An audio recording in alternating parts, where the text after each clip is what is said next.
जिंदल साहब को, नवीन जिंदल जी को मैं चुनौती देता हूं कि वो स्पष्ट करें कि वो इस समय कहां पे हैं।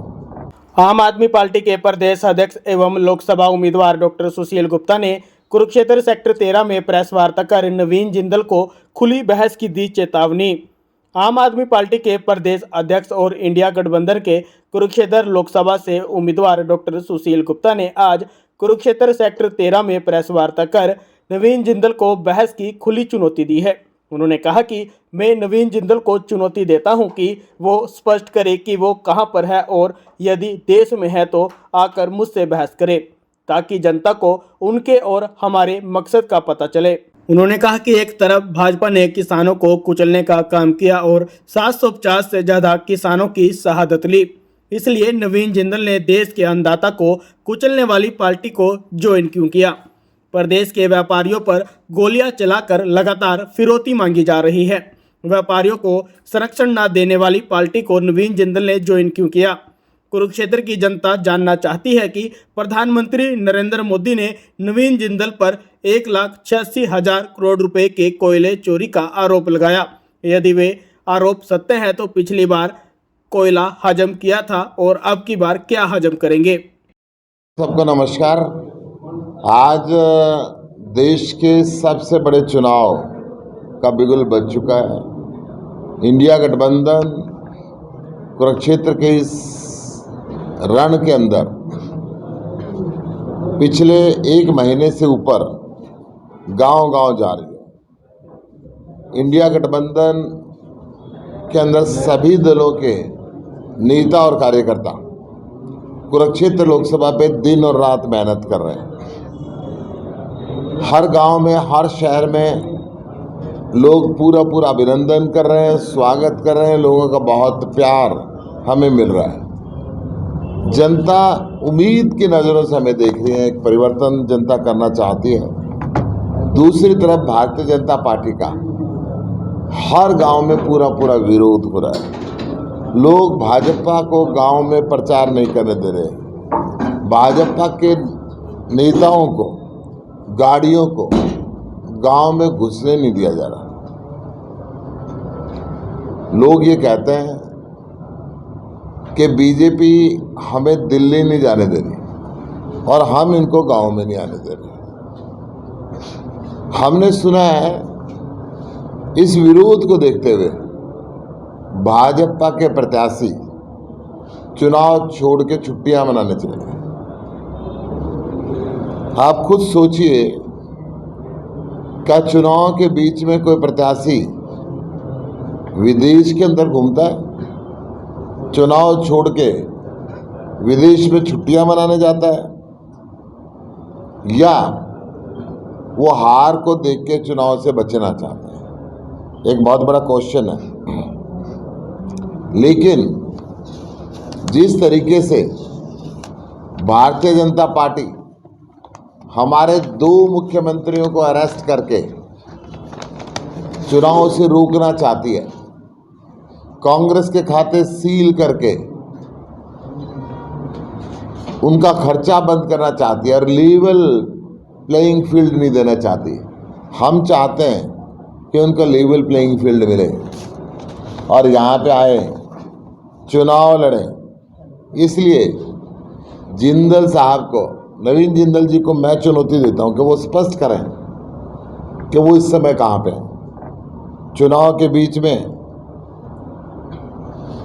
अगर वो इस देश के अंदर है तो आके मेरे से बहस करें।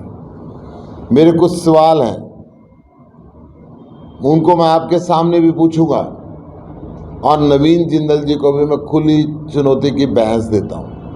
वो आए, खुली बहस की चुनौती देता हूँ। वो आए और हमारे साथ एक आमने सामने बेंच पे बैठे सारे पत्रकार बंधु हो, इस कुरुक्षेत्र लोकसभा की जनता हो, और वो आपस में बातचीत करें ताकि जनता को उनका मकसद भी मालूम हो और हमारा मकसद भी मालूम हो। मेरे कुछ सवाल हैं, नवीन जी से सवाल है। मैं चाहता हूं जब तक वो खुली बहस के लिए नहीं आना चाहें तो वो इन सवालों का जवाब दें। पहला मेरा सवाल है नवीन जिंदल जी ने इलेक्टोरल बॉन्ड का चंदा क्यों दिया, किस डर से दिया, किस दबाव के अंदर दिया। एक तरफ भारतीय जनता पार्टी ने किसानों को कुचलने का काम किया, 750 किसानों की शहादत ली, तो इस देश के अन्नदाता को कुचलने वाली पार्टी को इन्होंने ज्वाइन क्यों किया। इस प्रदेश के अंदर लगातार व्यापारियों से रंगदारी मांगी जा रही है। 30-30, 35-35 गोलियां चला के फिरौती की चिट्ठियां फेंकी जा रही हैं। इन व्यापारियों पे फिरौती मांगने के दौरान जो व्यापारी तंग होके इस प्रदेश को छोड़ देना चाहते हैं, इतने तंग हुए व्यापारियों को संरक्षण न देने वाली पार्टी को आपने क्यों ज्वाइन किया। क्या आप किसान विरोधी और व्यापारी विरोधी पार्टी के साथ जुड़ना चाहते हैं? मैं आपसे पूछना चाहता हूं, कुरुक्षेत्र के अंदर नरेंद्र मोदी जी ने, प्रधानमंत्री जी ने आपके ऊपर 1,86,000 करोड़ रुपए के कोयला चोरी का आरोप लगाया। अगर वो आप आरोप सत्य है तो मैं पूछना चाहता हूं, इस दफा क्या खाओगे? पिछली बार तो कोयला खाया था। अगर हाजमा इतना सख्त है, अगर वो आरोप झूठा है तो आप बताएं कि प्रधानमंत्री ने झूठ बोला था। अगर वो सत्य है तो देश का इतना पैसा हजम करने की जो क्षमता है, तो अब क्या हजम करोगे? ये कुरुक्षेत्र की जनता आपसे जानना चाहती है। भाजपा आपको कोयला चोर कहती थी। भाजपा ने आपको गली गली के अंदर कोयला चोर, कोयला चोर, कोयला चोर के नारे लगाए। अचानक भाजपा के साथ आपकी क्या डील हुई जो आपको चोर कहने वाली पार्टी एकदम आपको अच्छी लगने लगी? इसके पीछे क्या कारण है? मैं नवीन जिंदल जी आपसे पूछना चाहता हूं। आपने ये कहा था कि आप और आपका कोई परिवार का सदस्य चुनाव नहीं लड़ेगा। अचानक क्या मजबूरी हुई? क्या आप कुरुक्षेत्र से चुनाव लड़ने के लिए आ गए? मैं आपसे ये भी पूछना चाहता हूं, अगर आपके पास चुनाव प्रचार के लिए समय नहीं है तो जनता का काम आप कैसे करेंगे, कब करेंगे? क्या चुनाव के बाद भी यही हालत रहना है, जनता से गायब रहना है? मैं आपसे पूछना चाहता हूं, 10 साल आप सांसद रहे,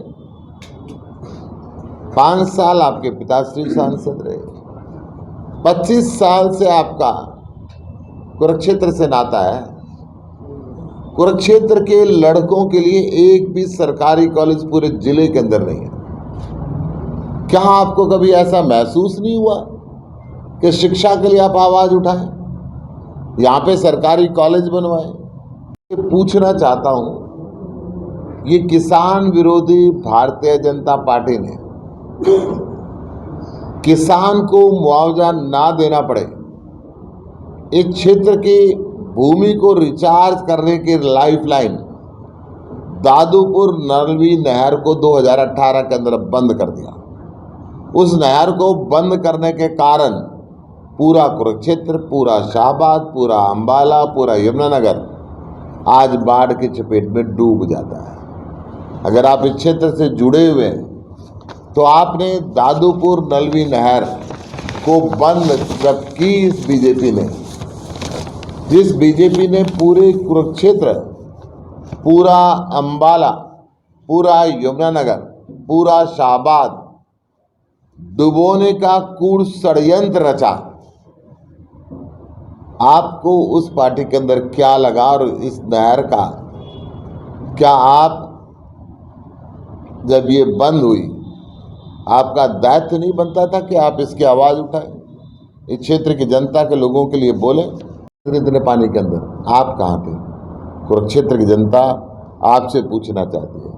जब आपने चुनाव लड़ा था, आपने वायदे किए थे कि कुरुक्षेत्र के अंदर मैं बड़े बड़े उद्योग लगाऊंगा ताकि बच्चों को रोजगार मिल जाए। आपने एक सांगल बनाने की फैक्ट्री भी नहीं लगवाई, उद्योग तो बहुत दूर की बात है। क्या इस दफ़ा भी ऐसा ही कोई झूठा वायदा करेंगे या अपने पुराने वायदों को निभाने के लिए इस दफ़ा कोई नए सिरे से आप कदम उठाएंगे?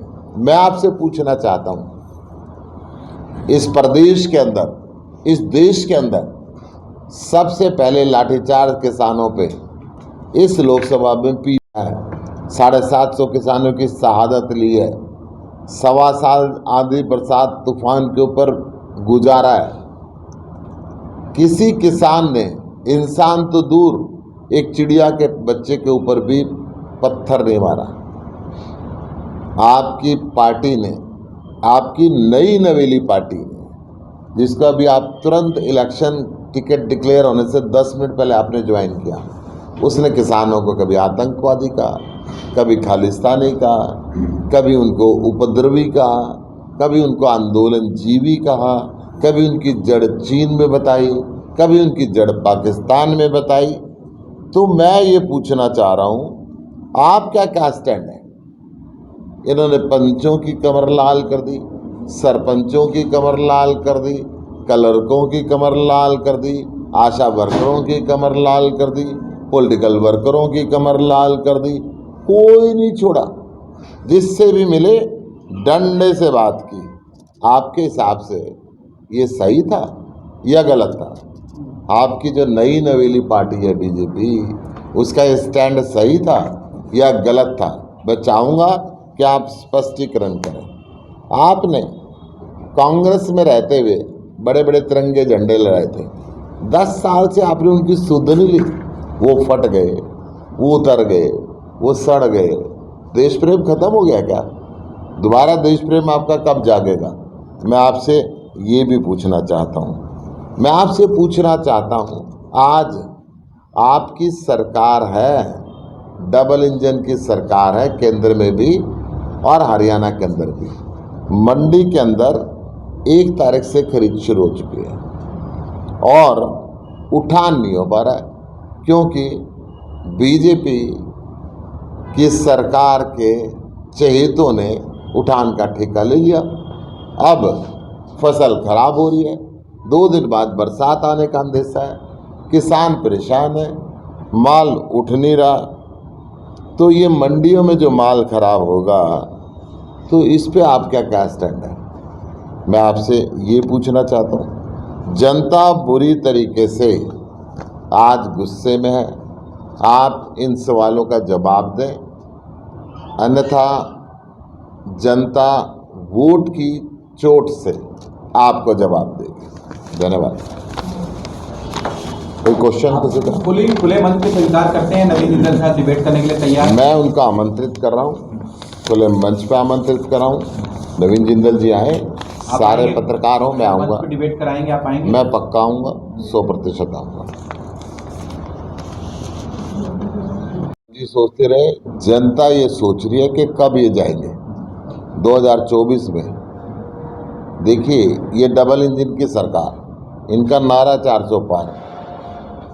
कैंडिडेट हरियाणा में 10 में से 6 उधार, उसमें से भी आधे भागने को तैयार। ये इनकी पोजीशन है। पूरे देश में 3 डिजिट में इनके सदस्य मुश्किल से पहुंच नहीं पाएंगे और इस कुरुक्षेत्र के युद्ध में इनकी विदाई सुनिश्चित है। पूरे देश के अंदर, यहाँ से शुरुआत है कि पूरे देश के अंदर हो जाएगी। आज बैसाखी है, मैं सुबह सुबह गुरुद्वारा साहब में होके आया हूँ। आप सबको भी मैं बैसाखी की बधाई दे रहा हूँ। कल अम्बेडकर जयंती है, अम्बेडकर जयंती की भी आपको एडवांस में शुभकामनाएं दे रहा हूँ। भाजपा तो कह रही है कि हमने राम मंदिर बनवाया, धारा 370, इन तमाम मुद्दों को लेकर भाजपा कह रही है, बड़ा मैंडेट मिलेगा। भाजपा कह रही है हम राम को घर में लेके आए। बहुत शर्म की बात है। जो राम सारी दुनिया को घर देता है, उसको भाजपा कर देगी? क्या बात करते हैं। राम हमारे कन कन में है, रोम रोम में है, हर व्यक्ति के मन में है। सुबह जब हम घर से निकलते हैं तो राम की पूजा करके निकलते हैं, अपने आराध्य देव की पूजा करके निकलते हैं, और सदियों से हो रहा है। भाजपा पैदा हुई है, ये पैदा होके राम को घर देने वाली बन गई। मंदिर तो बनते चाहिए, बनते हैं, हर जगह धर्मस्थल बनते हैं और बनने चाहिए, क्योंकि धर्म मनुष्य के ऊपर कंट्रोल लगाता है, धर्म मनुष्य को संस्कार देता है, धर्म मनुष्य को सद्मार्ग पे चलाता है। वो सदियों से बनते आ रहे हैं और अब भी बनने चाहिए, जितने बन जाए उतने ही अच्छा है। परंतु अगर अहंकार के अंदर एक पार्टी ये कहने लगे कि हमने राम को घर दिया है, हमने वाहेगुरु को घर दिया है, हमने ईसा मसीह को घर दिया है, तो ये उनकी गलतफहमी है। दुनिया को घर देने वालों को ये क्या कर देंगे।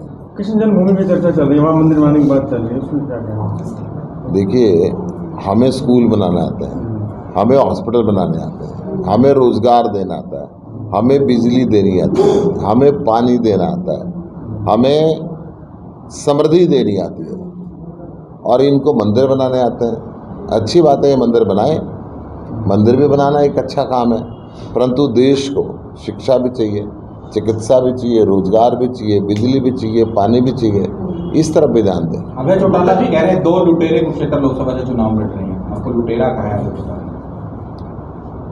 जो जैसा है वो वैसी ही भाषा बोलता है, मैं इस पर कोई कमेंट नहीं करूँगा। जिसकी जैसी आदत होती है दूसरों को वैसे समझता है। गुप्ता जी, महेंद्रगढ़ में एक घटना घटी है जिसमें बच्चे हादसे का शिकार हो गए, सरकार अब एक्शन ले रही है, तो पहले क्यों नहीं सरकार ने एक्शन लिया? बहुत सबसे पहले जो बच्चे इस संसार को छोड़ के चले गए, मैं उनके दुख के अंदर सम्मिलित हूँ, उनके परिवार के दुख में शामिल हूँ। प्रभु से प्रार्थना भी करता हूँ कि उनकी आत्मा को शांति मिले, उनको अपने चरणों में स्थान दे, परिवार को दुख सहने की ताकत दे। जो बच्चे घायल हैं उनके स्वास्थ्य लाभ की कामना करता हूँ, वो जल्द स्वस्थ हों। सरकार से प्रार्थना करता हूँ कि उनको उचित मुआवजा दे, जो भी दोषी है उनके खिलाफ कार्रवाई करे, और सरकार ध्यान दे भविष्य में ऐसी पुनरावृत्ति ना। कोई जुडिशरी इंक्वायरी की मांग करेंगे? भूपेंद्र सिंह हुड्डा ने कहा है उसकी जुडिशरी इंक्वायरी की जांच। इंक्वायरी तो जरूर होनी चाहिए, क्योंकि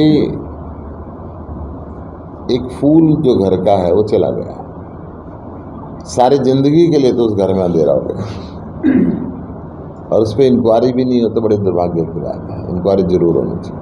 गुप्ता जी, मेरा एक सवाल है, एक गस्टेड हॉलीडे था जिस दिन ये घटना हुई, एक विशेष विचारधारा के स्कूल पूरे प्रदेश में खुलते हैं इस तरह के पर्वों पे, जो विशेषकर ईद पे, क्रिसमस डे पे गस्टेड हॉलीडे की छुट्टी नहीं करते, क्या उन स्कूलों के खिलाफ कार्रवाई नहीं होनी चाहिए? देखिए, कानून जिस बात की इजाज़त नहीं देता हो, संस्थाओं को वो काम नहीं करने चाहिए। कानून जिस बात की इजाज़त देता हो, संस्थाओं को वही काम करने चाहिए। और कोई व्यक्ति कानून को नहीं मानता है तो सरकार को उन पे एक्शन लेना चाहिए।